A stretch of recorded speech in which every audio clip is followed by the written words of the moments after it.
Hey guys, welcome back to the channel. Today we got a banger wireless mouse from Xenics, the GE Air Wireless. Let's check it out. The first thing I want to stress is this mouse is a direct clone of the MM720 from Coolermaster, and because of that, it does feel a little bit weird to like the mouse as much as I do, but I can't avoid the fact that I do think this is a very good mouse. A lot of things and products on this channel, I like to stress whether I play worse, I remain the same, or I get better in game. This is a mouse, probably for the first time in quite a while, that I've picked up, and I've felt a noticeable difference in games like Apex Legends, as well as tag shooters like Valorant, in my playstyle and in my consistency and how good I am with my tracking or my flick shots in crossovers going from Apex to Valorant. I would say that for me personally, this could even be a contender to put in my top 3 personal mice that I would pick up on game day for ranked play. The mouse is that good. The performance felt absolutely phenomenal, but there are things I don't like about the mouse. Let's get into it. Despite liking the mouse as much as I do from a performance perspective, there are a ton of build quality issues on the mouse that I do need to point out. They're not game breaking, but there's just so many things that could have been executed better to really make this mouse stand out at its price point and make this mouse just overall feel like a contender for anyone's top spot for a wireless mouse for ranked gameplay. As far as the Omrons in Mouse 1 and Mouse 2, the switches don't feel bad, right? It's an okay experience, but they're just not all that tactile. They're not all that responsive. And it just has kind of like a soft, dull feel when you're hitting Mouse 1 and Mouse 2, just making it not overall that enjoyable. As far as the side switches, both Mouse 5 and Mouse 4 have a ton of pre-travel, but the post-travel is actually not that bad. But a mixture of that pre-travel and the way that those side switches feel just make those side switches feel very, very mushy. They do have a nice pop to them when that switch actuates, but overall, just using the side switches with your headphones on when you don't hear that tactile response, it is an experience that is just not overall, again, that crispy mixed with Mouse 1 and Mouse 2. As far as my overall build quality with flex on the shell, squeezing the mouse side to side very, very hard, you don't get that flex feeling. You can feel a little bit of give on the shell, kind of flexing inward, but nothing that is significant at all. Certainly nothing that you're going to feel in game because you're not going to be pushing your mouse that hard. The side switches do not actuate with a lot of force under Mouse 4 and Mouse 5. As far as the DPI button, it is on the top of the mouse. It does work flawlessly, and it does correspond with a RGB ring on the scroll wheel. Scroll wheel feels great, feels like other Xenics mice that a lot of us have tried, like the S2 clone, as well as the Viper Mini clone. Overall, the skates on the mouse, I had to replace them out of the box, and a lot of people have this issue with Xenics mice. The skates out of the box actually do feel like Tiger Arc V2s. They feel good out of the box, but the skates, the adhesive that they're using, the skates aren't sticking properly to the bottom of the mouse. They peel upward. I did replace the skates with Super Glides for the Vaxi NPO1S. The bottom skate fit pretty well on the top skate fit pretty well on the bottom, and I'm very happy with the performance of glass skates on this mouse as far as performance is concerned in-game. As far as performance goes, I will throw up some clips in Apex and Valorant on my left, but the 3370 sensor here performed absolutely flawlessly. Out of the box, it is set to 1000 Hz. The debounce time is set to 4. I turned that down to 0. As far as the switch feel in-game, I did not have any issue with that lack of tactility in-game. You do feel it at first, and it is something that is kind of more of a superficial preference thing, but overall in-game, it does not affect my performance at all.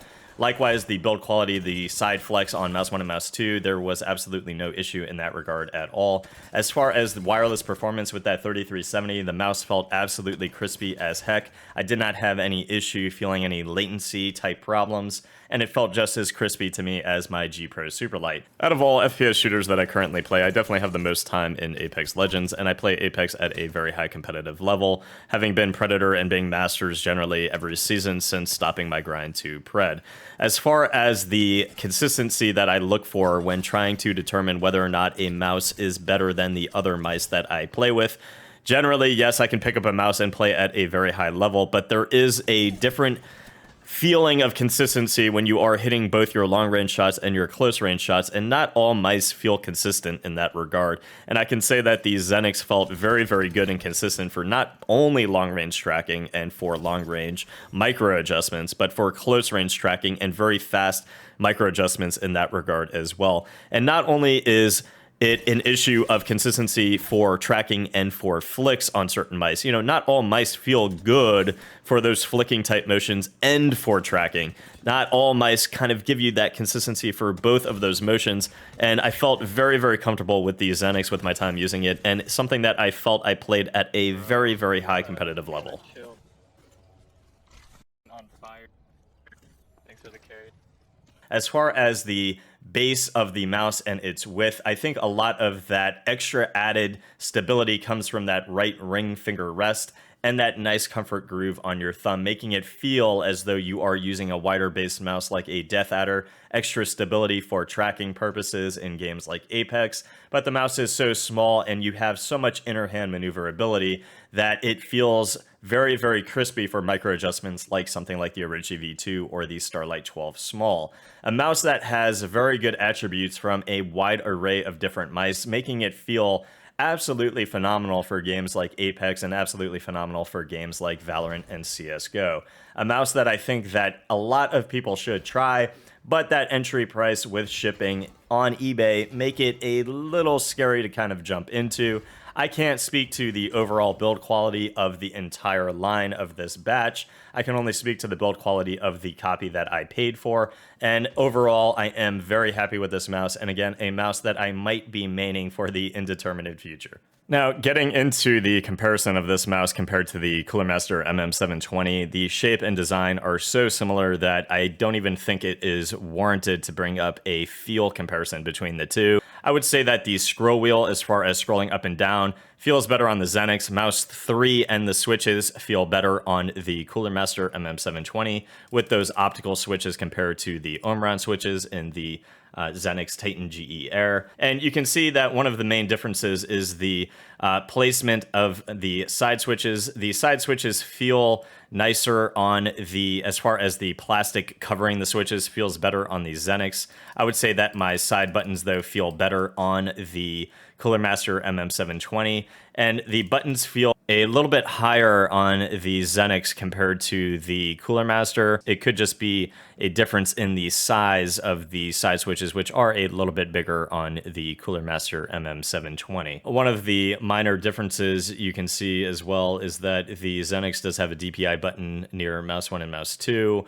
The MM720 does not, and there is a gap with a USB-C charger, of course, for the wireless mouse on the Xenics compared to the MM720, which is more closed between mouse 1 and mouse 2 at the top of the mouse. To give you guys a sound comparison between the Coolermaster and the Xenics,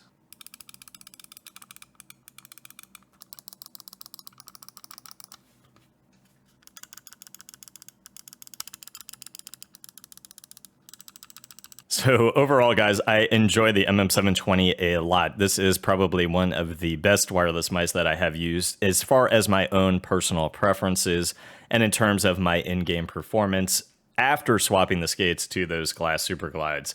As far as the release of a MM720 wireless from Coolermaster, whether or not they get the job done better than Xenics with a clone of their own shape, is to be seen, but it's so weird and it feels so bizarre that a clone is released before the company's own wireless version of the MM720, and I actually feel bad for Coolermaster because when that mouse is released, if it ever is released, they're already going to have to compete with a same shape from a different company in wireless format before their own mouse is released. So it'll be interesting to see what Coolermaster does here, whether or not they are able to come out with a product, if they do, that beats out the Xenics GE Air as far as its MM720. But overall, it is hard for me not to recommend the mouse with how much I like the mouse. I do think that the price could have been better. I think there are so many things on the mouse that could have been better, like the switch implementation and just the overall switch feel. But overall, the shape and weight balance are absolutely phenomenal. That I think the in-game performance is something very unique and just feels really, really good. If that helped, guys, please leave a subscription to the channel. I'll see you guys in the next review. Peace.